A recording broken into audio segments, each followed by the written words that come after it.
సంబంధించి అందులో భాగంగా ఇది వచ్చేసి మనకి ఏంటంటే 8th క్లాస్ సంబంధించి Telugu FA1 question paper. So ఈ క్వశ్చన్ పేపర్ వచ్చేసి CBA క్వశ్చన్ పేపర్ చూడండి.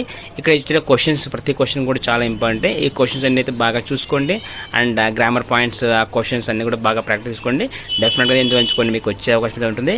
So take it is a practice paper అనమాట. సో మీరు ఏదో అనుకోవద్దండి, దీని ఒక ప్రాక్టీస్ పేపర్ లాగా తీసుకోండి. ఇందులో వచ్చిన ప్రతి ఒక్క క్వశ్చన్ కూడా వెరీ వెరీ ఇంపార్టెంట్.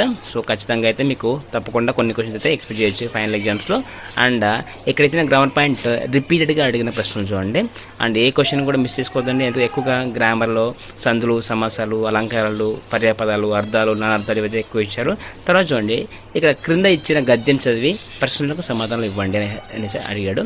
ఇక్కడ ఈ గద్య భాగం చదివి కింద కొన్ని క్వశ్చన్స్ ఉంటాయి, అవన్నీ చదవాలి, అవన్నీ మీరు ఫిల్ చేయాల్సి ఉంటుంది.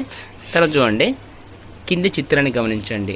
సో ఇక్కడ మీరు చదవచ్చు, రాజస్థాన్ రాష్ట్రంలో మున్సిపల్ కార్పొరేషన్లో స్వీపర్గా పనిచేస్తున్న ఆశా అనే అమ్మాయి డిప్యూటీ కలెక్టర్గా ఉన్నత ఉద్యోగాన్ని సాధించింది, అనేక మంది మన్ననలు పొందింది. ఇది పేరాలోని ఏ విషయంతో సరిపోతుందో గుర్తించండి. తర్వాత కొన్ని ఇక్కడ ఇచ్చిన ఆప్షన్స్ ABCD, అది ఏ విషయంతో సరిపడుతుందో రాయండి మీరు ఆప్షన్ చూసి. తర్వాత మ్యాక్సిమం CBAలో మీకు అన్నీ కూడా చూస్ ద కరెక్ట్ టైప్లోనే ఉంటున్నాయి. సో అవన్నీ అయితే మీరు ఈజీగా అయితే రాయొచ్చు. అండ్ ABCD ఆప్షన్సే ఉంటాయి అండ్ క్వశ్చన్ ఈజీగా చదివిస్తే మీరు రాయొచ్చు. ఇక్కడ ఇచ్చిన ప్రతి క్వశ్చన్ కూడా మీకు చాలా ఇంపార్టెంట్. అండ్ సెక్షన్ B చూడండి, మీ జవాబు పత్రంలో ఈ క్రింది ప్రశ్నలు సమాధానం రాయండి. ఇవన్నీ చూస్ ద కరెక్ట్ వల్ల మీరు ఇక్కడ రాయాల్సి ఉంటుంది. ఇవన్నీ కూడా చూడండి మీరు మీ ఆన్సర్ షీట్లో రాయాల్సి ఉంటుంది.